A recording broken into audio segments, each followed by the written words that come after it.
Hey,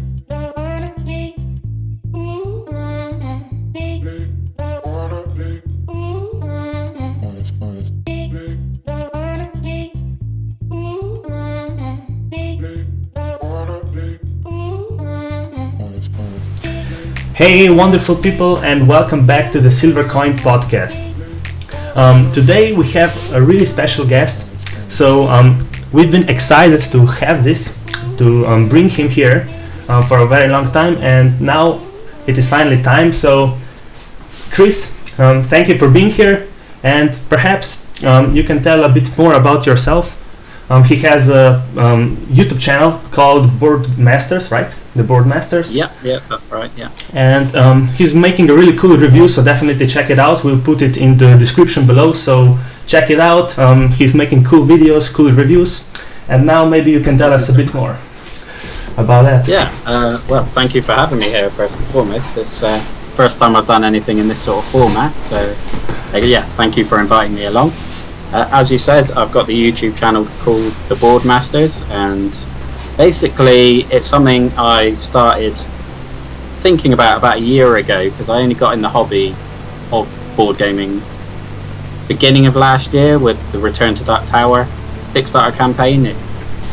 I'd never played the original. It's just something that came up on my Facebook feed a lot with, the minis look cool and the tower looks incredible, and I just got sucked into the hobby really and delved into the Kickstarter sort of, can't think of the word, but yeah, dive deep into that, and yeah, spent far too much money.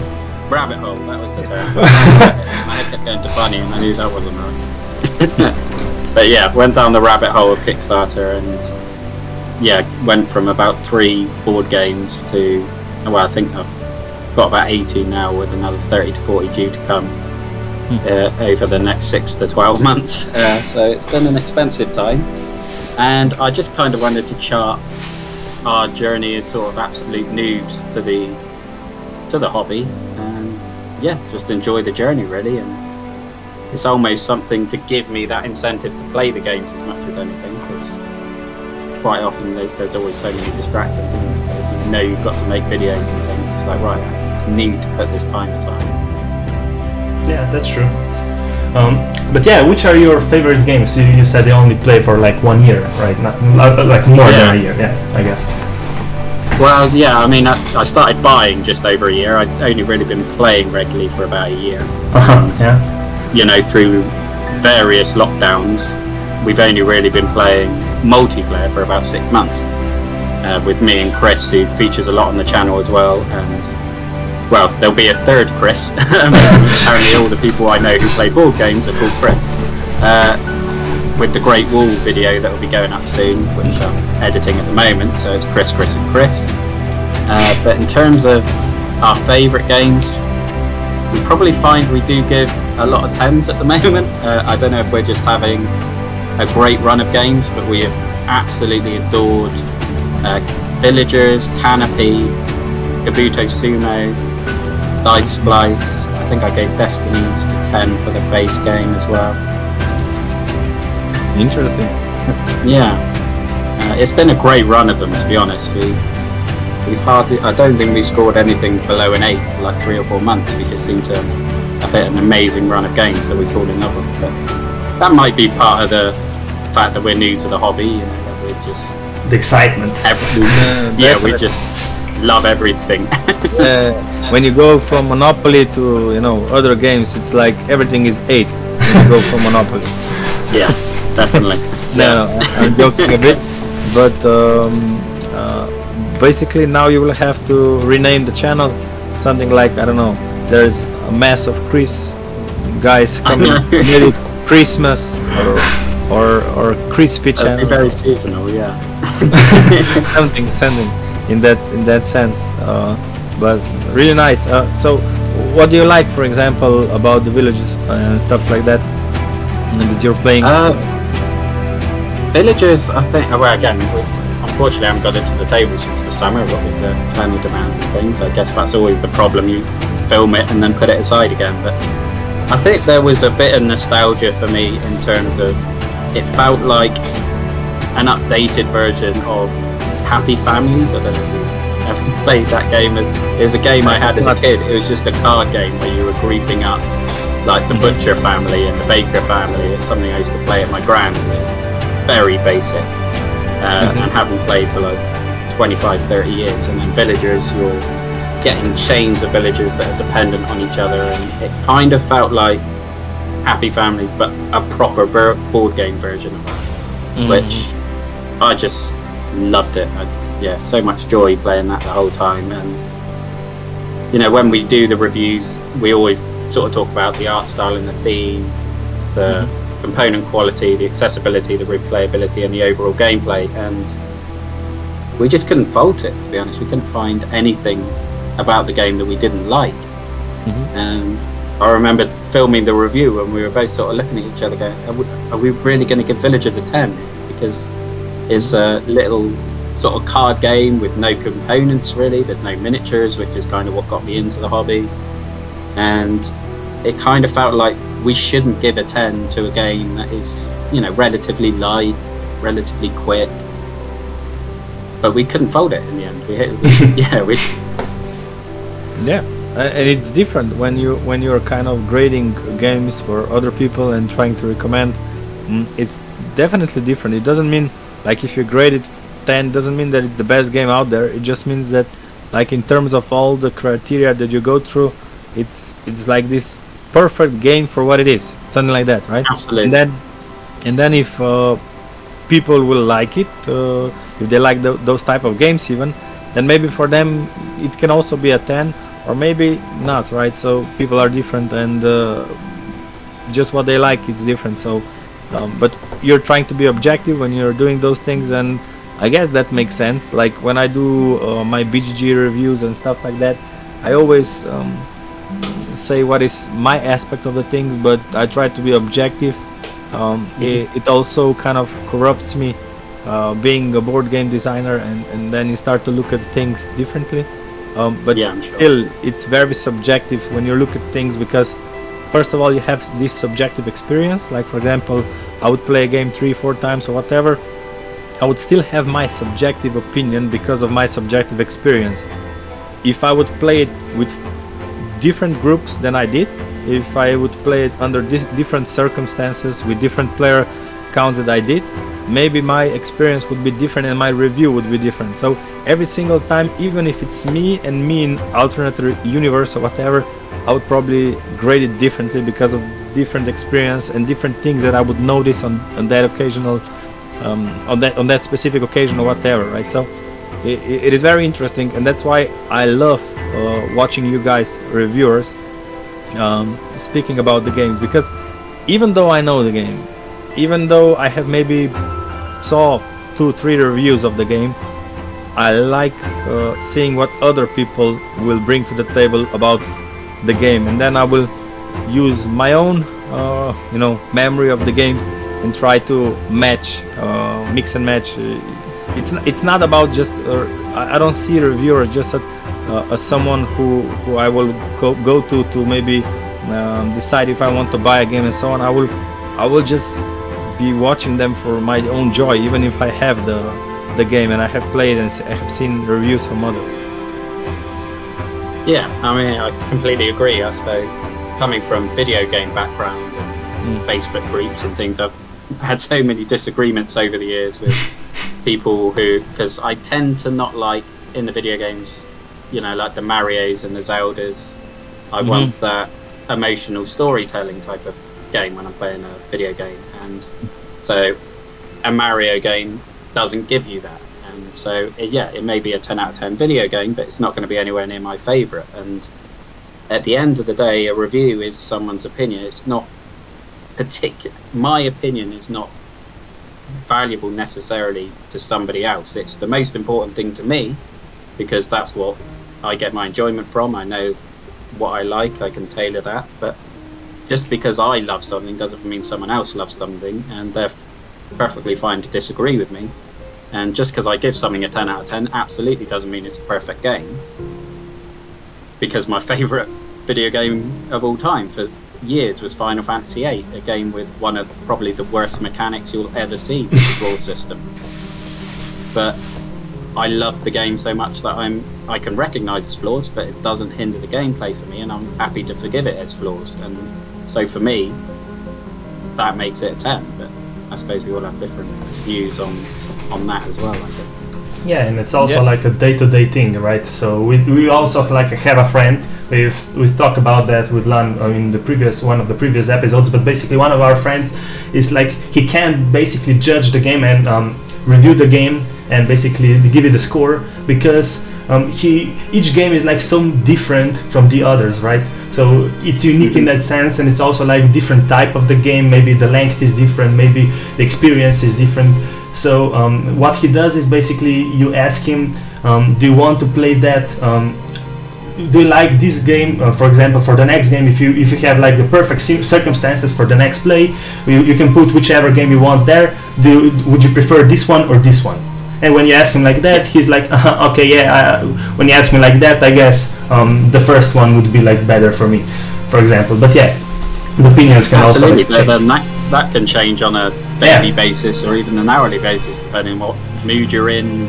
You might want something light at that particular time. Yeah, exactly. It's always fluctuating, isn't it? Mm-hmm. Yeah, exactly. But yeah, moving on, basically, one of the things I was really excited to talk with you is actually being the perspective of a community member, and a community member that has been here for quite a long time, right? Quite some time, basically, and has been basically being following us through like the progress through the development of the game. And basically how you've seen it, what was your perspective on the progress, what was the game first like when you basically joined the community, when Lan contacted you and you started talking and having the discussions and about playtest, and you basically playtested the game, and then to the like point where it is now, I guess. Yeah, I mean, threw me completely when I loaded Discord up and saw the messages from Lan when we had the playtest was back at the beginning of May, which over 6.5 months ago. I mean, it feels like a couple of months ago at most, but I guess time has absolutely flown by, and I absolutely loved it. It's still my probably one and only experience of Tabletopia, so it was probably not the easiest experience for me because, you know, I think I was locking camera angles and things at the least applicable view and things, and it took a lot to get used to that sort of thing. But the game was just, for me, I did a video on the channel around that time when The Witcher Old World was on Kickstarter, and Silver Coin Age of Monster Hunters, from the moment Lan contacted me and showed me the game, just looked like what I want from a Witcher game. It's got that deep level of exploration, you're tailoring sort of your skills and everything to go after specific monsters where you're well suited, which obviously echoes the Witcher games and the books, and you know, you get your poisons and your potions, and you gear yourself up for that one particular fight, and you specialize yourself, and the exploration takes time. You get distracted, you go off on your side quests and things, and that's what really came through for me when I play tested Silver Coin. I probably am due another one, I guess, to see the difference it's made in the last 6 months, because I know the game looked a little bit more advanced when you were showing it at Essen with the pictures and things that I saw there. It looked absolutely stunning, and you know, just from an artistic perspective, I still love that board. It's such a gorgeous board. Yeah, I do think that a lot of things have changed in the past 6 months, and they're still bound to change, because nothing is set in stone yet. We also have like a couple of changes not yet implemented, but we're basically trying them out and seeing if they work, if they don't, because we're like when we drove from Spiel back to Slovenia, which was like a 13-hour drive, we had like a lot of time to talk about the game, and we went like through every specific thing, like every specific aspect of the game, I guess, and we're talking about, do we find it good? Yeah, we think it's good. Should we like fix something, improve something? Well, maybe we find that like a bit problematic. Maybe we could do it like that, and then we were having discussions for hours on end, right? And like there were a few ideas, and it's constantly like a work in progress in this sense. Of course, and I'm sure it will be after you even do your crowdfunding campaign. last comment I saw, I think, was due next year. I mean, we see all the time games changing. Well, I mentioned Great Wall earlier. When that was on, that's completely different to what it was when it was on Kickstarter. Yeah, Awakened Realms is known to do that a lot. It's part of their process. Like, they come with a let's say prototype that has the general idea and how the game should function, but then they basically sell that idea through Kickstarter, and then once they get the feedback from the people, from the reviewers, from their developers, even more as the project goes along, then they start basically tweaking stuff, because before that they do expose the game and they do have a large pool of playtesters and so on. But one of the things that one of the reasons I would think that is the case, actually there are two main reasons I would think. First is because they are kind of this development cycle that is now more company based. When you start this, you have like us, we have been developing this game, if you go from the beginning, for years. So they don't have years for, I mean, they could theoretically take 5-10 years to develop a game, but they just won't, right? They won't devote resources in that sense. So what they will do, they will have a cycle, they will finish the cycle, go to Kickstarter, and then depending on the success of the cycle, they will then know how much they can financially, how much is viable to basically invest more time into this, which is kind of, it makes sense. Like, for example, you develop a game for 1 year, 2 years maybe, you go to the Kickstarter, people say, this is maybe okay, and you barely make the stretch goals and stuff, right? Especially if you're like Awakened Realms, like maybe it's like 50,000 is your goal, and you get like 100,000. Then you're like, there is no use of us spending a lot more time into this project that was barely successful, right? Let's just complete it, let's just send it out to people and so on. But if they get like 4 millions out of it, right? They're like, okay, now this can be you can devote more time to this, because now we know that people have basically paid us to develop more time, to develop the game more. This is the first reason I would think, and the second reason is because I think that they genuinely really want, the reason that they go to Kickstarter, except for apart from the financial benefits, is that they, I think, want to create games for the community. And when community gives feedback, some people really hate this about the Kickstarter, that sometimes people have like these ideas, design ideas, and then people change them, and they're like adding solo modes and so on just because people want them, and then they feel like, oh, they were pushed into this game even though they have no business being into this game, just because people want. But in the end, it kind of makes sense also, because you are, especially in Kickstarter, you are creating a game for the community, and community backs you for creating that game. So in a sense, it does make sense that you basically follow what community has to say, and that they feel part of that project and so on. So I think that that's what actually happening with that. And when you look at our game and what Gal was saying, you could develop this game until we were, on our deathbeds, 100 years old or whatever, and I think that you would constantly be having some stuff to improve and whatnot. But it's more about, just the general feedback you get, and then as a developer, designer, thinking about that general feedback and trying to be as objective as possible and saying, yes, that makes sense, let's see what we can do about that. Let's see what we can do to further, I don't know, mitigate luck during the battle and stuff like that. Let's see how to increase interaction even more on that global actions and stuff like that. Let's help to have the better visuals on the map that you said it was gorgeous, but we got some feedback that like parts of the map could be seen better, so why not improve that also, and so on and so on. So you're constantly getting this feedback, and you do need to filter out what can be done, what cannot be done, or prioritize what is more important for the gameplay, and so on, right? But because didn't I see in the last newsletter that you had a co-op scenario? Yes. I know it was something, when I play tested, I said I would love to see a co-op mode for this, because the way you work together to take down the bigger monsters and combine your skills and things felt like it would work really well in the sort of scenario that you've built already. Yeah. In co-op, in a competitive scenario, it still felt like it would be really fun to have that co-op interaction. So I was really excited to see that update.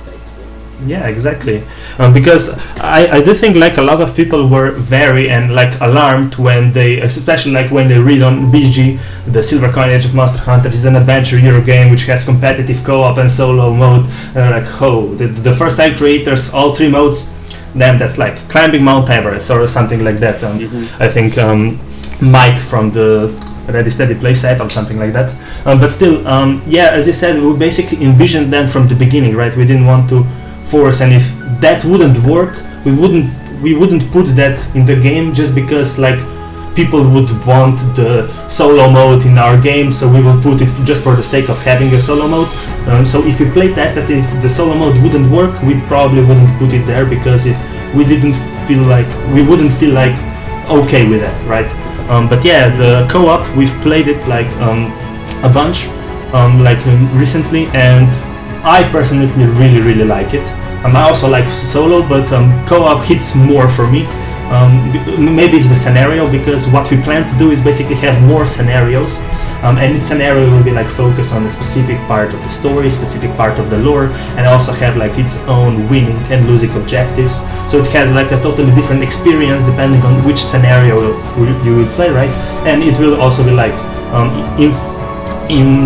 intended for specific player counts and stuff, right? So co-op in this case, I think it's called Arga Plague, and it basically takes us back like 80 years in the game, when basically the calamity that basically began the rapid monster mutations and basically was the cause of like the beginning of the Monster Hunter business really blossoming in this sense. Because the flow in our game basically started to cause monster to mutate and more, and basically there was a need for monster hunters to appear and basically cleanse the world from the monsters in this sense. And Arga Plague basically tells you that, and basically kind of puts you back 80 years in that sense.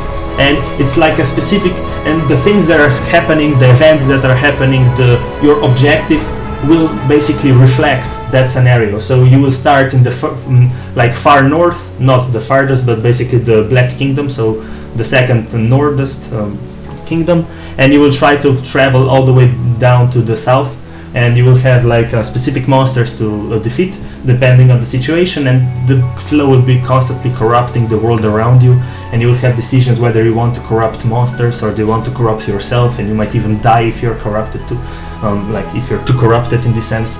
So it's really like a bunch of other decisions, and also the co-op mode offers like cooperation obviously between players, right? And in this sense it's not maybe there will be like a scenario where you can like band up to defeat like a big monster, perhaps like a Tosin dragon or something like that. But in this sense, there's like a lot of combinations that are being done throughout the game, because there's also like decisions which players can like decide, right? Because you can travel together, and it can be more efficient that way, because when you travel together, you can basically like carry your partner, your second player with you, and you basically like exhaust yourself a bit more, so you need to pay like physical flows and stuff like that. But you also like combine abilities. So for example, if you have like Seeker and Natural Chaos, I don't know if you remember their abilities right now, but basically Seeker uses the hidden paths, and the Natural Chaos can basically teleport and like spawn portals and stuff. And basically they combine their abilities. So Natural Chaos can basically bring his Seeker partner, right, through his portals, and then Seeker can basically bring him through the hidden paths and stuff like that, and they can be really efficient traveling together, and they can trade potions, they can trade coins if they want to. When they fight monsters, they can like combine knowledge. Of course, when you're like fight monsters, there are still like separate resources needed to be spent. So if one person drinks potion, obviously the second one wouldn't have the same like bonuses in this sense, the modifiers, right?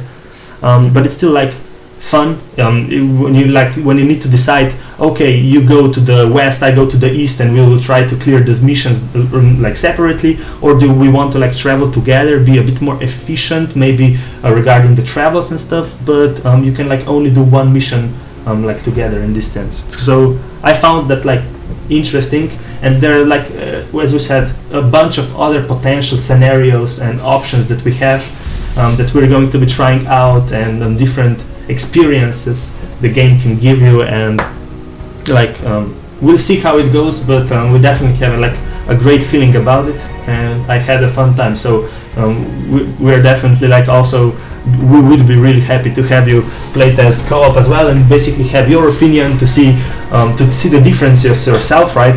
And to also get your take on it. Yeah. Sounds amazing. I love the sound of all that. So if you've got multiple scenarios with different like winning and losing conditions, are you thinking of maybe like a Pandemic Legacy type campaign? Obviously you wouldn't have, I guess, full legacy aspects, but campaigns where you link the scenarios together and then maybe they get harder or easier depending on your previous result. Yeah, smaller, not in a sense of Gloomhaven or in this sense Pandemic where you have like 10 of them or whatever, but like a trilogy, that's planned, so that you have that you basically bring your characters to the next one and then to the final one. So for the shorter one, because the solo and co-op mode were basically brought and intended from the beginning to focus more about the different aspects of the game and different events and things happening, and they're supposed to work more like a puzzle, like how do I win this game, right? And you go and maybe the game defeats you, and then you do have like easy, normal and hard, so that you can, I don't know, play easy just to see it, and most likely you will win, right? But it's more about, I don't know, showing it to your partner or whatever and going through it together to learn it. Then maybe you go to a normal, which is dependent on the scenario, can be easier, difficult, but what we intended it for, right? And then you have those guys that want to level it on all levels. They want to beat the game and torture themselves to win it. Then you have those hard modes for every single scenario, but every single scenario has its own twists and kind of little pieces of the puzzle that you can find to help you win the scenario. It's not that you have to do certain things in a certain way, at least for the most of it, but it's more about you playing the scenario, you losing the scenario, and then thinking, okay, what did I do bad, or what can I do differently the next time that I play that I may be more successful, right? And then it's also because you have events instead of the weather cards. You remember the weather system? Yes. Okay, so the weather system, they go out, right? And because the game is like this modular with Euro game mechanics, in come the event cards, which are basically like weather together with some event effects and stuff like that. Can you imagine, right? And then basically you will have different types of events, like effects that will be ongoing for the entire game, A/B decisions that you will be making, which can be like choose between two bad decisions. One is bad for this and the other is bad for the, but you decide and try to figure out what is maybe better for your current situation or for the general scenario, right? And then sometimes it can be, they can slap you around, but I don't think for the solo and cooperative that's bad, because for solo and cooperative it's about you winning the scenario, right? And even if the game slaps you around, if you're solo, then it's only you being slapped around, and if they're partners, then you're all being slapped around. It's not as in competitive that if you are slapped around, then the other guys are getting advantage. Yeah. So in that sense, I think for me, when I'm playing cooperative, I like challenge. I like to, even Pandemic Legacy that you mentioned, right? So even if I lose Pandemic Legacy, no big deal. Like if it was fun and so on, I go again, and now I have some new information about this scenario, about how things work, and I say, now I'll try to beat it because I know some things. And with the events, you can imagine, like, you will have like these events. Now you will know that these events may come up because it's still, like, for example, summer will have 4 events and 3 will happen, but 1 will not, right? So but you have some new information and you know which beat slapping can come. so now you can say, okay, I know that this can come, so maybe I don't do this because this can come. and so on and so on. So all of that information you basically take, and you try to beat it on the second time if you fail the first time, and so on and so on. Yeah. Yeah. I hope they're not as brutal as the events in Great Wall anyway. We found the co-op mode was painfully hard with the events, and we still never beat it. I don't know if we ever will, to be honest. But I loved the pressure, the added pressure that they had in the co-op mode with the harder horde cards and things. And then with the events and the Emperor's Request, you're always spinning the plates and you feel like you're fighting a losing battle all the time, and I love that. But it does get to the point then where you're losing 7, 8, 9, 10 times in a row. You feel like you're banging your head against a brick wall. And like you're playing I think Dark they Souls. just got the balance a bit wrong in that one. Maybe, yeah. And it's for me, it's always important also that when we look at it, and we will see with playtesting anyway, right? Because for me, even if the balance is off, that's the easiest thing to fix as a designer, as a developer. Yeah. You basically say, okay, so we need to tweak it a bit to help the players. Okay, so easy, right? For me, the most important thing is, was it fun?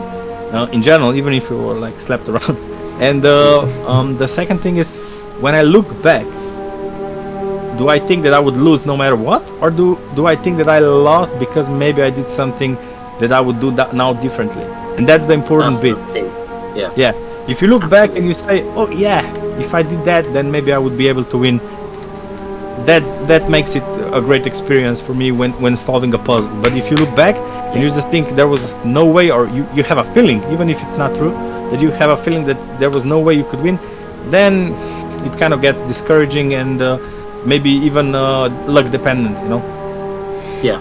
I mean, that's where we were in the Great Wall in the end, and it felt like, okay, maybe if you had great draws with the Emperor's Request and great draws with the events, and I don't know, you probably have to pick your favourite general for your playstyle rather than get one at random. And it's still a really, really, really, really fun game. Still absolutely love it, even though you're losing. But you do need that hope that you can actually win now and again. Yeah, and also, like as you said, for example, when we were talking like if there's going to be like a trilogy or maybe like a campaign style, right?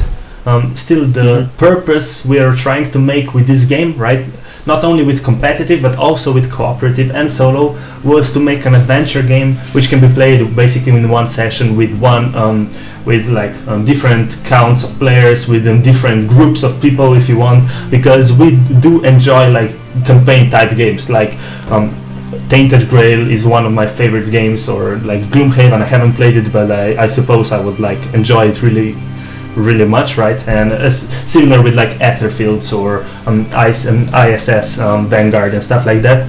There are like a bunch of 7 Continent even, like we've played it, it's really fun, but it's still like a campaign-ish game, right? And even in these games are like really fun, but we have a problem since we're like Lan is a collector. We have like a bunch of new games, a big shelf of shame, and we're constantly trying to like play new games because we also like have a group of people who enjoy playing new games. We couldn't like play, for example, Blood Rage 10 times in a row. We would get bored, not because Blood Rage is a bad game, but because we try and want to play new games. Like next time we have a board game night and stuff. And so the problem with Tainted Grail, although it's a fantastic game or something like that, we always felt like, dang it, next time we'll play it, it'll be like in 1 year or 2 years, and we'll forget the story, and then we need to like the same amount of people, the same group and stuff. And yeah, we're like, okay, as much as it's fun, we still want to have a game where we can put it in the table basically and play it within like a few hours, right, depending on the player count and stuff. But you can like finish it up, and next time you can basically set up a whole new game with a whole new group of people, or maybe the same group of people but totally different experience in this sense. So that was the plan, and also with the scenarios we wanted that here, right? But there is like a lot of potential, as Lan said. There is like a trilogy planned to have like scenarios basically which you can bring the same group of people and the same characters which have been like built up from the previous scenario, and basically kind of take them to the next game and continue in the campaign stance like that. Develop them. Yeah. Yeah, so they're the best of both worlds, really. Because I know what you mean about campaigns. Chris and I have been trying to start Tainted Grail for about 3 months, and we keep And it's because I obviously backed so many over the past year, then something else turns up and it's like, right, okay, take the Grail, we'll go on to next week, and it's almost become a running joke for the two of us now because we just never get it to the table. But yeah, other than that, I think also, for example, that it's like a really fun and interesting and exciting like perspective. For example, like a reviewer, which we were like talking previously, right? To basically have like your own basically kind of I guess like counting system, or when you're basically like I forgot the word. God damn it. But yeah, you're basically like grading grading the games, and you have your own grading system in this sense. And when Lan, for example, who is designer, has a specific way of looking at things, and he's looking at it mostly from the mechanical part of things and how he would do it differently, and how he would basically perhaps he had fun in this game. As we said, it's all subjective, but still like there are a bit certain parts that he might dislike because he would do them differently, and that's why the game would be maybe graded differently. And also like from the reviewer standpoint, for example, from your standpoint, there's also like different grading system probably than from my point of view. I mean, now I'm developer, but before I was just like a board gamer, and similar to you, most of my games are like 8 or above. So Lan has like all the games he has graded are like 1 or 2 grades lower than mine, and we were like, Lan is maybe more strict, or maybe I'm just having more fun. You never know. But yeah, basically there are like different grading systems, I guess. And from the reviewer standpoint, do you have like something that you think has changed since you basically also started making YouTube videos, and you started to basically try to look at it probably more objectively speaking, more than your like also your personal and subjective opinion, obviously, right?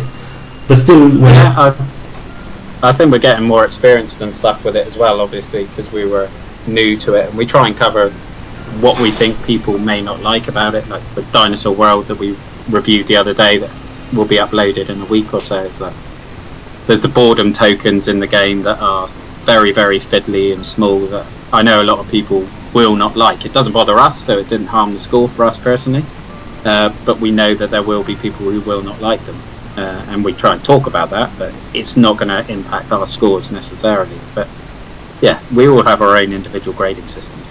It's a subjective thing at the end of the day. You can't give a definitive criteria for how you rank the art style of a game, for example. It can only be judged subjectively, really. No, you can say it's shit. If it's shit. Yeah, but the next person might love it. That's the thing. You can never say. It's like if you grab a box of Concordia and you say, "Look, this art is shit." Someone comes and says, "No, this is a wonderful art, and it attracts. It tells what the game is about," and you're still going, "No, look, man, this box cover is shit." It's but it's very hard when you go into those subjective things like art and game experience. Game experience is very much like that. That's why also it's hard to have the final score for the game be unanimous. It cannot be. But in general, like if you would have to, you do have your way of ranking, right? Let's play a fun game. Tell me like what is the first thing you go when you're ranking? What are the first thing you check for ranking the game? In terms of the most important. Yeah. Gameplay for me. I think just how much fun I'm having when I'm playing the game, because you can overlook flaws elsewhere. Predominantly, if you're having fun while you're playing. I like Dinosaur Island, probably a good example. I really didn't like the art style for Dinosaur Island with the sort of neon pink and everything that was in there. Love the theme, but not necessarily the art style. But just have so much fun playing the game that then the art style is irrelevant because it doesn't impinge on you playing the game at all. Kind of similar with the components. It's always nice to have beautiful miniatures and have metal coins and all these things that deluxify your games as much as possible. But well, as I said earlier, the sort of 10 out of 10s we've given have been villagers, which is pretty much just cards and some wooden coins, and then dice splice is just piling up dice on wooden planks. It's literally just that. It's just Jenga with dice almost. So at the end of the day, if the game is great fun, you'll overlook everything else. Okay. In my opinion. And if I ask you here, so I said we were going to play a game, right? So this sense, by the way, I'm the same as you. When I was looking at Dinosaur World for the first time, like I appreciate the design choice, I guess, with these neon colors and whatever, to be different from other games and so on. However, for me, when you want to go to that Jurassic Park and that theme and whatever, and you try to immerse yourself, but then you see these neon colors and you're like, oh shit. And so for me it was the same. So you would say that, like, it's not the most important thing in the world, but it does probably help you with the immersion and the experience overall. It just sometimes it doesn't detract, and sometimes it does a bit, right? Absolutely. I think with the art, it's more of an impact when you're like looking to see what games you're going to buy, as much as because that box art very nearly put me off. And I suppose, I said components don't matter as much. I would never play Dinosaur Island if I had to use those pink Triceratops meeples. I absolutely loathe them. I think when we did the gameplay and the review on the channel, and I had to raid Alex's dinosaur toy box, because just the idea of creating a T-Rex and using a pink Triceratops was just repulsive. I just would never ever play the game again if I had to do that. Okay, and if we go to the silver coin, right?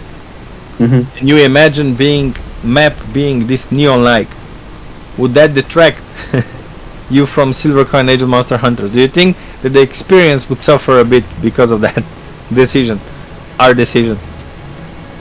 I think it would make it less appealing to buy, and it may make it hit the table less often, but I think once we're in the game, I don't think it would bother me at all, to be quite honest. Okay. Well, I suppose if with the cards, if it made it difficult to read the iconography and things, then that would be a big issue. But if there was no issue from that standpoint and it was just purely the colour palette, then no, once I'm in the game, that would affect me. Okay, then the second thing you look for when you're ranking the game? I think for me personally, the theme is a big one for me. Not always, but I think when you love the theme of something, you are more prepared to invest in it.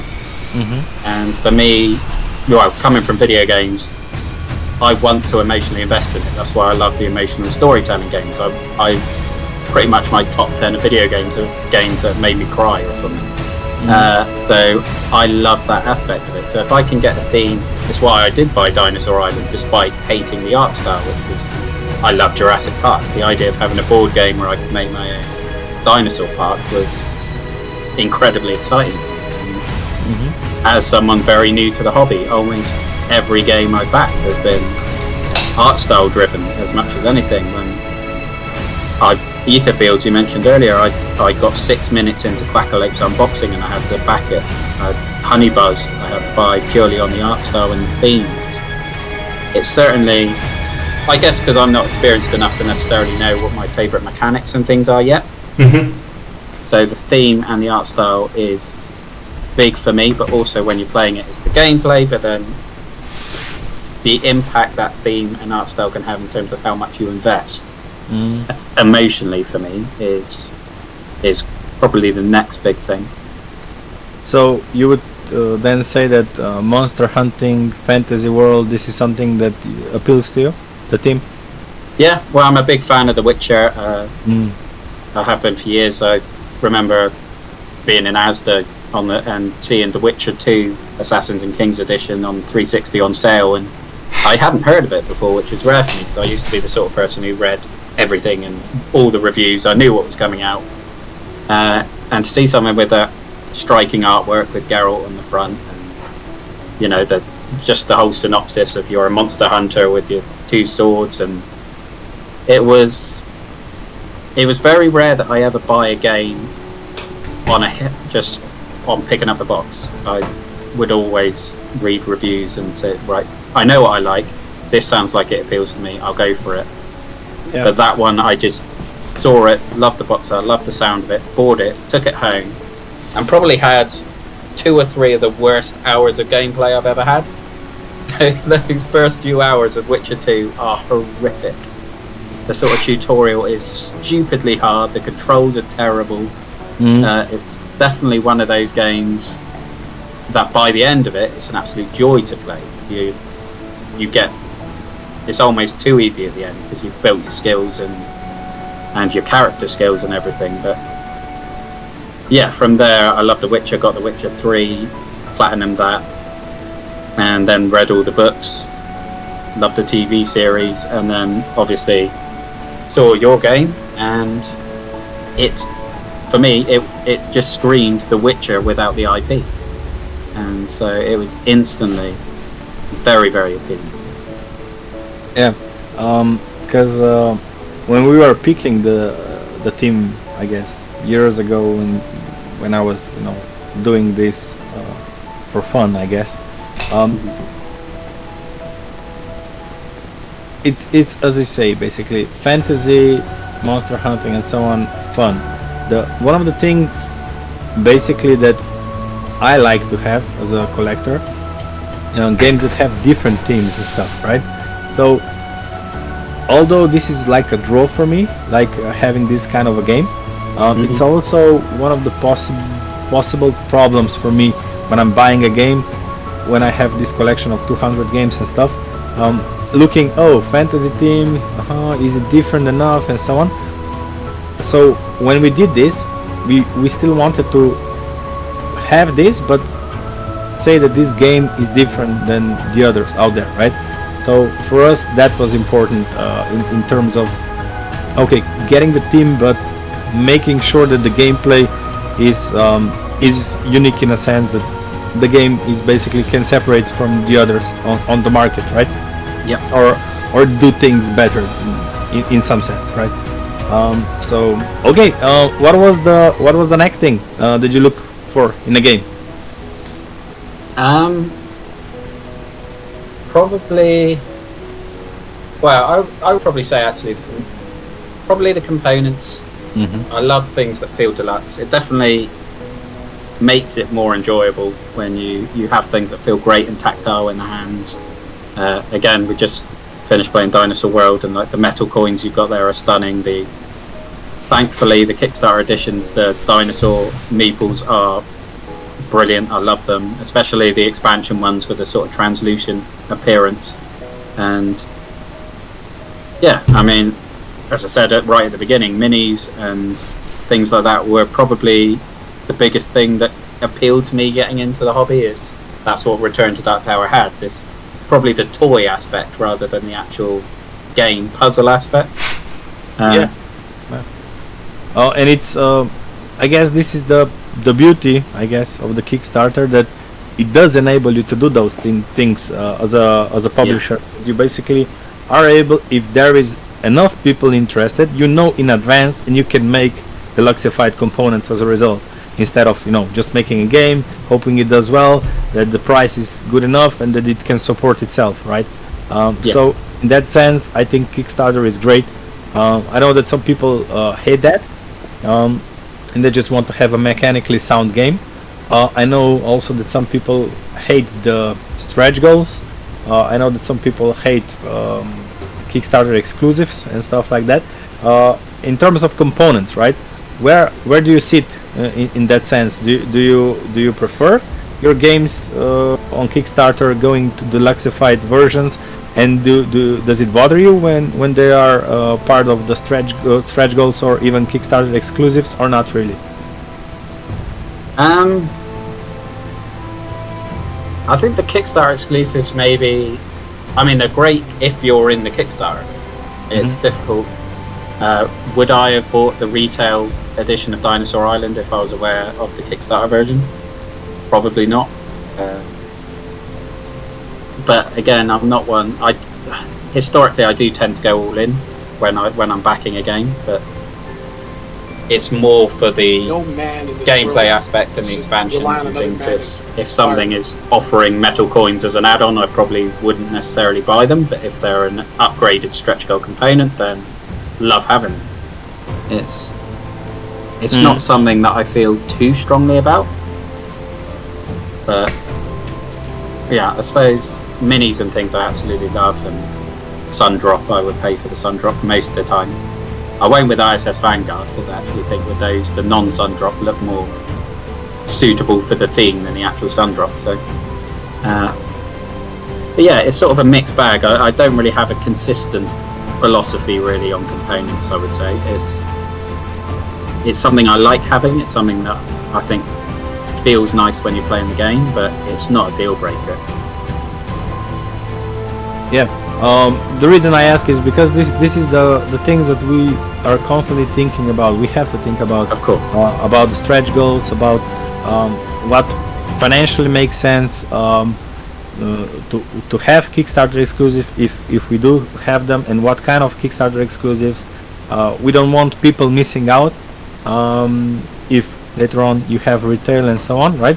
But on the other hand, you want to return something to the guys that make it all possible, because those guys that come 2 years later haven't made it possible per se, right? So yeah, for me it's interesting because like I have 200 games plus, right? I'm switching collection all the time and so on, but let's say 200 or so, and when I look at those things, when I go and back on Kickstarter, there has to be an incentive for me to back a game on Kickstarter. I can wait for retail. I have no problem waiting for retail in that sense. Like Gal has mentioned, Shelf of Shame and so on. People who have big collections, they need to be incentivized to go and help you out, right? If they are not, then they are not going to do it. They will wait for retail. They will wait for reviews, for so on, for maybe, I don't know, 2 years or whatever, before they decide if they want to help you out past that point, right? If they want to go and grab a game, right? So in that sense, I have to say that I'm a sucker for Kickstarter exclusives. I'm a sucker for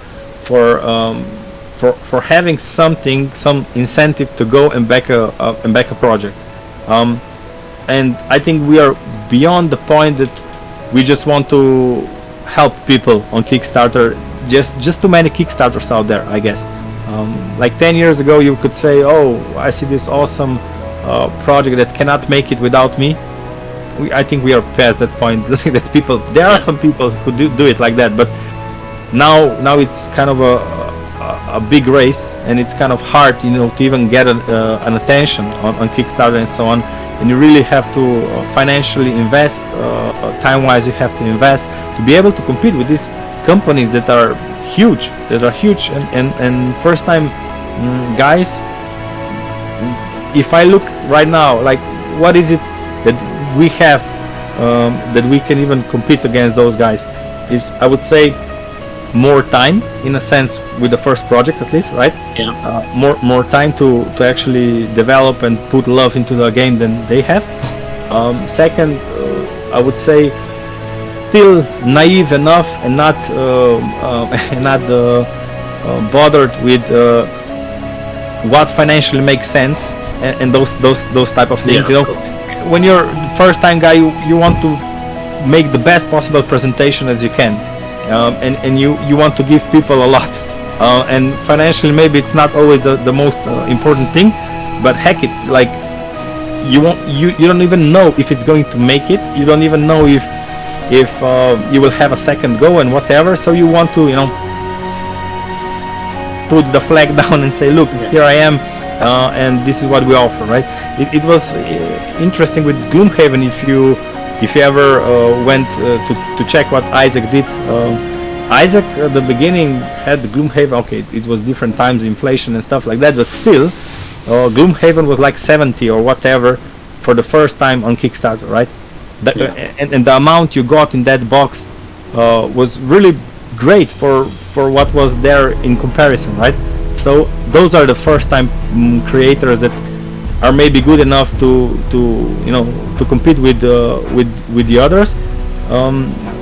But then there are a whole bunch of others also, right? Who unfortunately just don't get the chance to get the spotlight, right? And it's a shame, because we are able to see it as a first-time creator, and we are talking with people, and there are loads and loads of Kickstarter projects that barely make it or whatever. And the good thing about it that Kickstarter still allows them to make it. I hope that in 10 years time they will still be able to do it, and that the big companies will not just take over and these little guys will just have no chance whatsoever. Like, in that sense, then I would probably, I don't know, try to help them out if we ever make it, right? Because it's you kind of feel for them at that point. And we have seen a lot of projects along the way that were first-time creators, and if you don't meet the right people, if you don't have luck also, and what God knows what, you're just buried under the pile of big companies and marketing and so on. So yeah, Kickstarter isn't really what it was intended to be anymore, is it? It was obviously a crowdfunding platform for first-time developers and independents and people to get their project funded, whereas now it's a glorified pre-order system for these giant multinational corporations and stuff. Yeah, correct. You also need to have the whole game basically already made, right?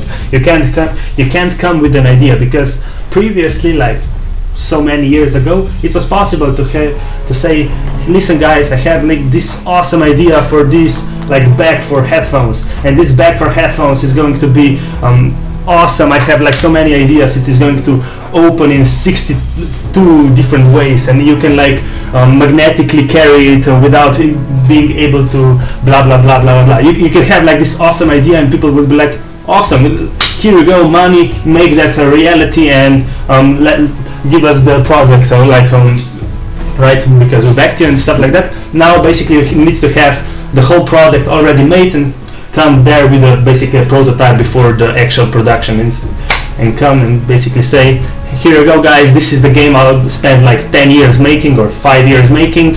I hope you like it, and if you do, we can make like 500 of them and make it a reality. Otherwise, unfortunately, I invested in the wrong, investment in this sense, right?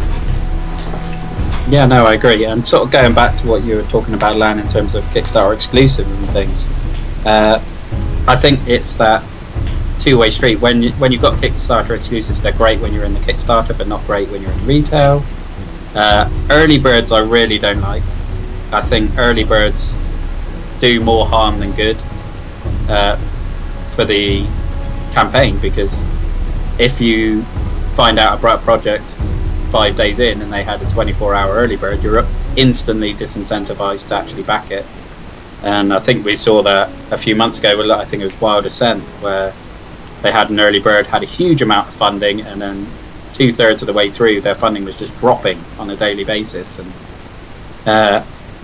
early birds, just, I do not like them at all. I mean, I suppose they're great if you can grab one of them, but you're benefiting a very small subsection of the people that are going to see the campaign in that way.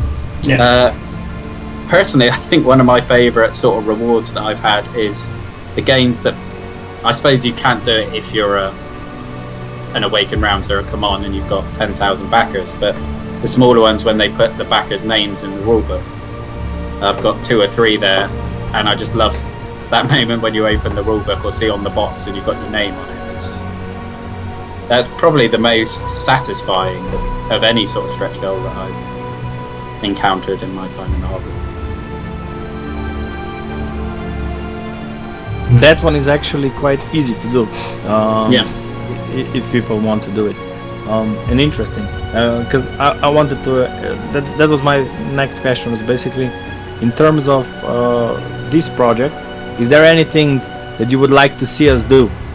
In terms of Kickstarter or just in general about the game, and not saying that we are going to do it, just you have this chance now on this podcast. Just tell us, if you could have one wish that we would be able to maybe make it come true for you, what would you like us to do with this project or with the Kickstarter or whatever? Go for it. Dream. Well, if you can get my name in the rule book, that would be awesome. But yeah, I mean, I loved the game when I first started it, so I think the gameplay-wise, you're further refining it. Everything I heard out of Essen was really positive. I know at the time when I spoke to you in May, co-op wasn't a big focus for yourselves at the time, and obviously you've done a lot of work on that since, which is hugely exciting for me. I do love the idea of a scenario that I think Gal sort of touched on earlier, where you're teaming up to fight the big, like, dragon and things. That's kind of what I envisioned back when I first mentioned co-op, and that you would have, because you've already got the 3 tiers of enemies, if I remember rightly. Yeah. And with the co-op, you could have like an elite 4th level or something. There's god tier baddies that yes, you could team up and go after, and that was always the thing that I most wanted to see added to the game. But it sounds like you're already on that track, so I'm more than happy with how you're going as it is, to be honest. I just can't wait to get hold of the game. Cool. Gal, do you have anything else? No, basically, only if basically, Chris, you have any other questions for us, maybe something like a sneak peek or anything that you would wanted to ask us or would like to find out before maybe we start working on it, or maybe our point of view or anything at all. Well, I suppose the co-op thing, when I asked about that, was the biggest thing I wanted to ask you about going into the interview, and I think we've covered that really well. And yeah, I definitely want to sort out another play test with you guys as soon as possible, so we can see the development of the game and how it's changed over this 6 months, and maybe have a sneak at the co-op. But other than that, I mean, are you guys planning any sort of miniatures for the game? I know they weren't a big focus or anything back when I spoke to you in May. No, Gal, will you take over? Yeah, sure. So currently we do have 5. So regarding the miniatures, we had like a bunch of other discussions with like companies from like China, for example, production companies, or maybe someone basically, or community basically, for example at Spiel, basically, it would be so great to see like monster miniatures and stuff like that, or more character miniatures. And we're like, okay, cool, right? So currently we have like 5 miniatures for the characters. We plan to make more characters probably, but we'll see how it is basically with the campaign. Because the molds are really expensive, and we do not want the game to be miniature based and to be really expensive in the core, right? But maybe through the process, if like enough people are interested, and if it financially makes sense, we will make also more miniatures. But for example, regarding the monster miniatures that like many people have been asking us, we just didn't feel like it would make sense in this sense, right? Because like we have 30 plus monsters in this set, like if each monster is not like really significant to the game as a like miniature, it's more about the preparation itself and stuff like that. So the art and the monster card is of significance, but not really the monster miniature would be there for like maybe a couple of turns, and then you would go to that location and you would battle it, but that miniature would just be there for the sake of it. So it would just like pile up the cost of the game, but not really add much more to the game itself. So that's why we kind of wanted to like look away from the monster miniatures, but we were really excited to have character miniatures, because it is like a special feeling to have like a character you're playing, which you're like your unique character that you're trying to immerse yourself into, in the sense that you have your like miniature and you're traveling the world with this miniature, which is like unique and no one else has the same miniature. It's not a random meeple of the green color of a red color, but it's like a natural chaos miniature. It's special in the sense, and it reflects your character and your abilities. So yeah, I suppose it's something. It's the ultimate cosmetic deluxe add-on, I guess. Something like that, yes. I know that Maki wants a dragon. Yeah, Maki wants a dragon. all the time, like when we were talking about stretch goals and so on, he was like dragon, and dragon would be really cool. And I was like, Yeah, sure. Like if there is enough support, like sure we can give a dragon. You know, if people want dragon. I kind of like the sort of alternative monster styles that you've got in the game. To be honest, I would like to see more along those lines than necessarily another dragon. I mean, like Monster Hunter World, we've got enough dragons for everything in. I know. I have a lot of games with dragons, so I get it. Maki was probably just thinking because the box cover and you know the Thosian dragon and stuff like that.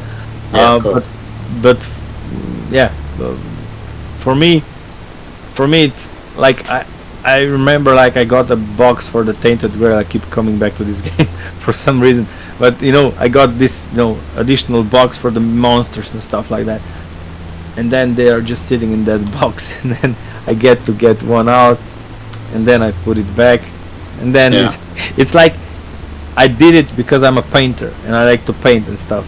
But other than that, I just know every single time that I'm checking what people want and so on.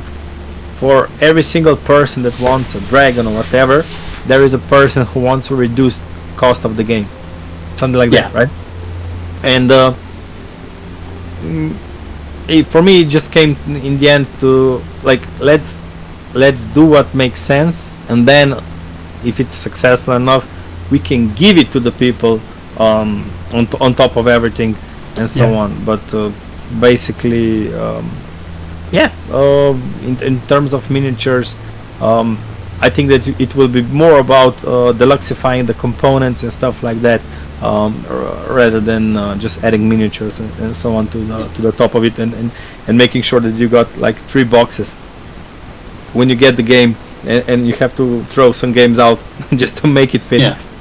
Because that's what's happening with me when I get all of these Kickstarters, and I'm like, where should I put you? Okay, maybe I can start throwing out Terraforming Mars and maybe you know. Oh dear. It's like don't want that.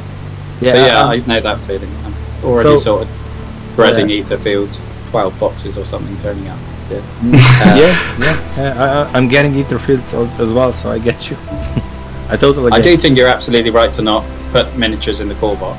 I think it's absolutely the right approach for that, because it would drive the cost up ridiculously for something that is purely cosmetic. Correct. And those others, the bigger companies have it much easier, because when you know that you will have thousands of backers, then you can make a really cool plan. Like for Tainted Grail, they had this, like, there is an add-on, you can get this box with miniatures.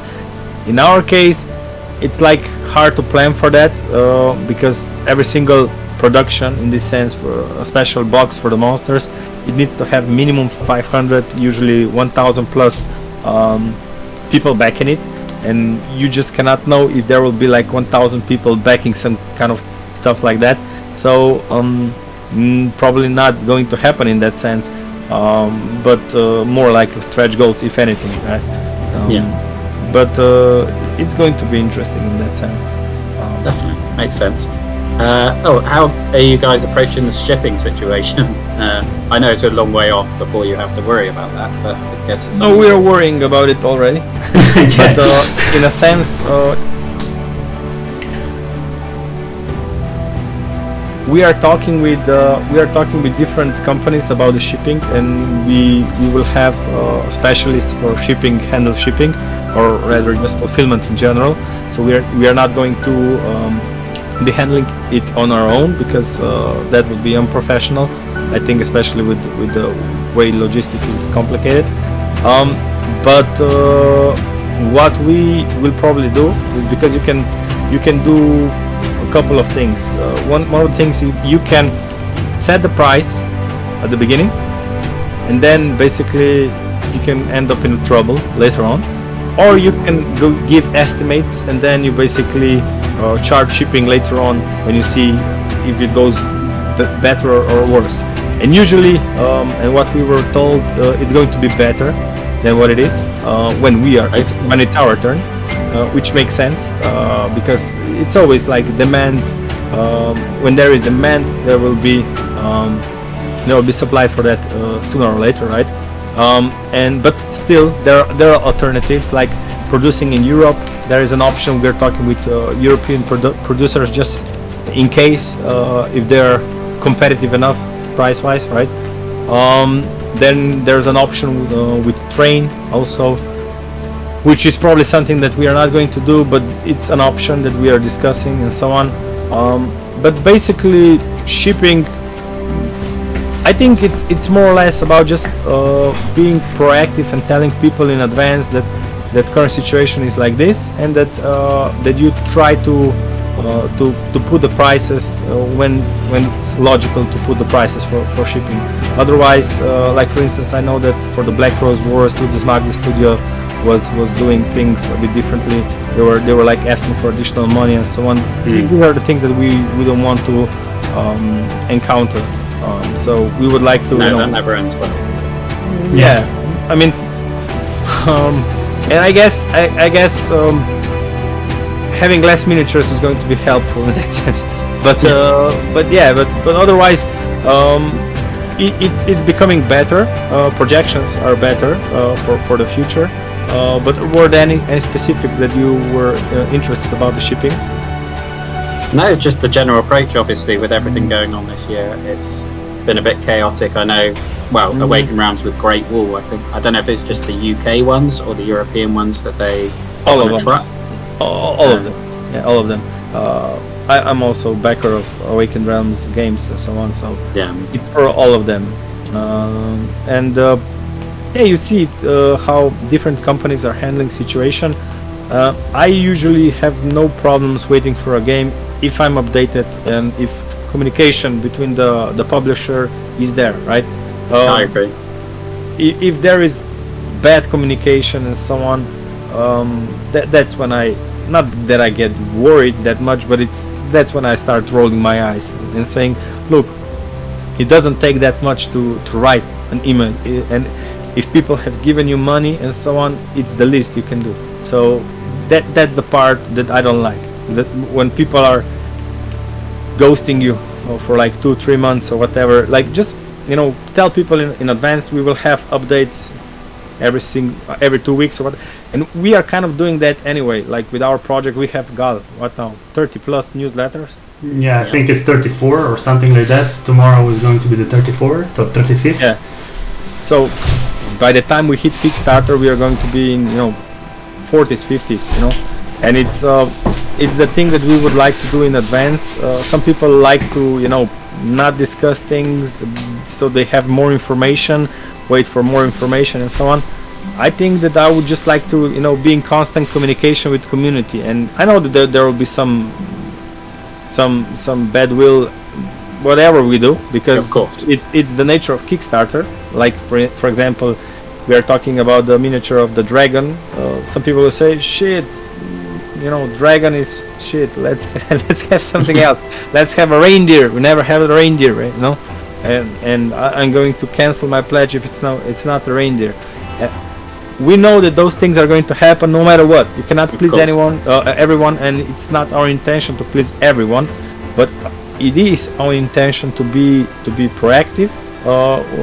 So not waiting for the problems and questions to arise, but trying to address them beforehand. To be responsive, like as much as possible. Like in my daytime job, I'm doing a work that kind of requires me to be 24/7 responsive. So I guess I'm kind of tuned to that, and we would like to have, we would like to be reachable. We would like to have that you have a sense that we are reachable and that we are there, because I think that most of the negative will is kind of erased if you are just there to respond to people's concerns and stuff like that.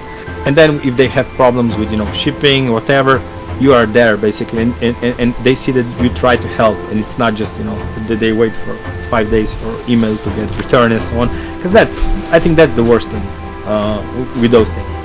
No, I agree. I had sort of a similar situation with Etherfield, that I backed it through a third party because I missed the initial campaign and the pledge manager, and wave 1 started being shipped. People started posting about it, and I just sent them a message saying, is there an ETA, sort of an estimated time when this might be dispatched or what have you, and didn't hear anything for a week or so, and then send them another message, and they were like, "Oh well, we can't send emails out to everyone. Shall we just cancel your pledge?" I was like, "Well, all right then," because I think Awakened Realms had already announced they were reopening the pledge manager, and it would have been a lot cheaper. I'd have had to wait longer, but all I wanted was just, if they'd said 6 weeks, I would have been, okay, fine, I'll forget about it for 6 weeks. But they didn't give any indication, and then just, oh well, we'll cancel your pledge for you then. I was like, oh, okay, fine. Yeah. Because listen, Chris, the bigger companies in general, they have this ticket system, right? And the reason they have the ticket system is, first of all, they reduce the amount of emails they get, because people don't like to go through the entire ticket process. They just, they just say forget about it along the way. If it's not easy to communicate, then they just don't bother unless there is a bigger problem. And the second thing is that they have everything recorded, and that basically they can respond in due time. And I am also, for the company that I work for, it's a Dutch company, and we are global. We are in 17 countries and so on, and we also have a ticket system and so on. But I never was a fan of that, and I don't think, like, for example, for Awakened Realms, I know for a fact, like, GameFound also contacted us if we want to go through GameFound and stuff like that. One of the reasons Awakened Realms did GameFound was because Kickstarter had no account manager that you could contact if they had problems. So one of the things that basically that GameFound offers is like an account manager for every single company that is doing that. So they understand that part of the thing, but I think that when you get big, sooner or later you will have those kind of things. And I remember last time I was talking with one of the local retailers in Slovenia, and we were talking specifically about that, and I was like, if we ever get big and that actually becomes a problem, like answering people back, I'm just going to hire more people to answer the phone, or write emails or whatever. I'm not going to do the ticket system or whatever. I hate it. I will be personally rather sending back 100 mails than to know that, not by mistake but by device and by the way we run the company, we basically are just letting people hang for days, for weeks, not answering stuff, or even saying to them, look, we don't have time for you. That's not the route I want to go. And I know that it's a reality for some, but I just think that if you are running the company properly, you need to address those things and solve them, not just say, look, we just cannot handle it. No, you have to. You're big enough, people have given you money. It's the least thing that you can do. They're not say that you have to magically have a wand that solves all the problems, but the minimum that you can do is respond back to them and maybe say that you have a problem, whatever, and people will understand it more often than not. That's the way how I do. Yeah, totally agree. I suppose one other thing that's kind of shipping adjacent is, what would your approach be to VAT for the UK, or is that not something you've looked at yet? Because I know some European-based games like Divinus, they included VAT in the price, which obviously then creates some animosity from American backers, because they feel that they're supplementing UK backers' VAT and things. But obviously it's great for me if VAT is included, because I'm in the UK and it'd be cheaper for me to do it that way rather than in the PM. So not yet. We haven't come to that point yet. We have just for example, to give you an estimate of where we are in that sense, we have signed a license agreement, or rather a contract with for the licensing of the game, which means that basically if their company is interested in the game, they go through that company that basically is going to do the licensing for us. But in terms of those things that you're talking about, not yet, and probably the answer to that is whatever makes the most sense is probably what we're going to do. And for now, what you were talking about sounds like it will probably make the most sense, but we'll see. We'll see in the end how it goes. For now, not yet. Yeah, I think it makes more sense to charge UK backers their own VAT personally, as much as it disadvantages me. I think it does make the most sense, and there's no point creating animosity from everyone else just for that. But again, it's, as you say, communication's the key, because I did a video about Massive Darkness 2, and I don't know if it was in an update or something, but because the EM for Massive Darkness 2, the campaign finished in like September, I think, and then the PM didn't open until the January, which is when Brexit happened, which brought in the VAT, because we didn't have it before Brexit.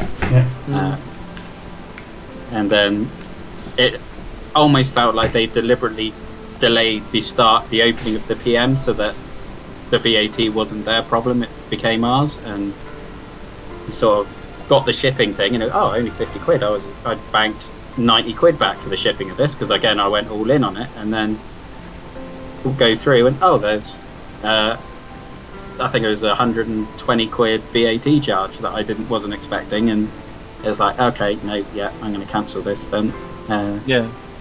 Whereas if I'd been told, if they'd made it abundantly clear 2 months before, I would have budgeted for it, and okay, yeah, it sucks, but that's what it is. But only finding out about it when you're hitting checkout is... It sucks, I agree. Yeah. I agree. And it sucks. I remember a similar thing happened to me for Everdell, I think, that I was thinking about Everdell, and then the VAT was like, shit, not really going for it then. But basically, being transparent is the first thing, definitely. So we are going to, whatever decision we make, we're going to tell the people in advance, and going to take the hit for it one way or the other. Like or the famous, I remember every single Kickstarter campaign, there are a couple of Brazilian backers or whatever, they suffer the most. They constantly have like this 5 times the shipping fees and whatever, because Brasilia is just a problem with the shipping, and it's just no other way to basically go about it. Like, the way I look at it is, look, they have made it an option for you. It sucks, but at least it's an option. And for the rest, I would go to my country, say, look, what can we do to in 10 years time, 20 years time, reduce the shipping fees to Brazil, maybe have a better posting system, less corruption and stuff like that, because I know that there were a lot of problems about those things. So it is what it is. It is what it is in that sense, definitely. But if there is anything that we can do about it, we are going to do it, sure. Because in the end, shipping, I think, is not something that you make money with, but shipping is something that is necessity for all of us, and that's it. That's how I look at shipping. Necessary evil. Necessary. Necessary evil. For example, for our prototypes, I can tell you right now, for our prototypes, we paid $1,600 dollars. For the 3 prototypes, and out of this, shipping was like 400 because we needed it quite fast, and even then it was at the customs for quite a long time. But shipping sucks for all of us. Absolutely does. Okay, cool. This one was a long one, right, Gal? I'm looking at the record, basically time-wise, and it's 1 hour 23 minutes and 34 seconds. So by the time we basically we can make a TV series, Netflix. Yeah, definitely. Stretch it out. But I do think we had fun there, and the time kind of flew by. So I wasn't really looking at the time at all. So it kind of shocked me, like 2 minutes ago. Because in the end, Chris, we are not doing this, to be YouTubers, influencers, and get like 1,000 viewers or whatever for us, right? For us, it's more about, did we have some kind of a journal of what was happening during the project for the people who really are interested, so they can learn more about us, about the project, and what is happening. And we also have fun with this podcast and get to, like in this case, hang out with the community, and so on. And that's it. That's basically. Yeah, well, it mirrors very much what I said at the beginning, why I started the channel to begin with. Yeah. But Lan is lying to himself. He always wanted to be a famous YouTuber, a famous reviewer. He's basically abusing the system of the project and that we're doing. Yeah. No, the joke aside, yeah, we just want to do it for ourselves mostly, because we're having fun talking like that and basically making like a record of our journey, of the things we've been making, of the things we've been through, and we want to be as transparent, not only tell the good things, but also like the bad things, if there are any, to basically, as Lance said, like talk it out with community, to have fun, to meet new people, and yeah, so that's why it was really exciting, and thank you a lot for taking your time and basically coming along with this podcast, and basically also being a part of our journey with the whole project and stuff, basically being a follower. And it means a lot when you're making a game, when you're, especially as a first-time creator, when you're basically diving right into it without basically having much to cling on to, right? Every supporter, everyone who basically finds it enthusiastic, passionate, it's really like exciting, and it really makes you motivated even more and stuff like that. So thanks again for that as well. Oh, my absolute pleasure, and it goes both ways, you know. I mean, I think when Lam reached out to me, I probably hadn't even hit 100 subscribers at that point, so it never in my wildest dreams that I think any sort of game designer would be reaching out to me for that sort of thing. And it's an honour to even be considered to be asked for something like this, or to even play test the game to begin with. It's my absolute pleasure. Yeah. Okay. We will be in touch anyway. Thanks again, Chris. Have an amazing week. Thank you. You too. Thanks again. Thanks for watching, and basically anyone who does. That's why I said it, Chris. You know, I said thanks. Have an amazing weekend, so you can say it back. Thank you. You too. But yeah, okay. Bye. Have a nice time, and see you next time. Bye. Thank you.